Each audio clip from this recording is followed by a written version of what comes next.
Hello everyone, have a nice day. Don't forget to smile.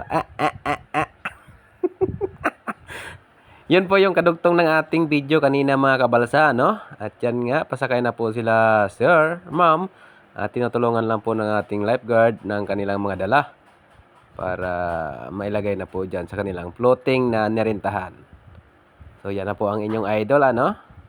At yan nga po, inasikaso na po ng kanilang lifeguard at maya-maya ay paalis na po yan sila. Sa mga hindi pa nakapag-follow ha, mag-follow na mga idol at mag-iwan ng bakas para madali ko po kayo balikan. Ayan, pangising-isip ang inyong idol. Akala siguro nababagay sa kanya, pero hindi naman. Bahala kayo dyan, basta ako yung nagbablog lang dito mga idol. Pwede nyo rin po ako i-subscribe sa aking YouTube channel, Kabalsat TV Vlog mga idol. So, enjoy po kayo mga sir, ma'am. Good luck. Sana soon makabalik po kayo. So, ayan sa mga hindi pa nakapag-avail dyan, ha? Itong aming floating cottage ay nirekomenda namin sa inyo. Legit, garantisado, kwalipikado, 99.9% mga idol.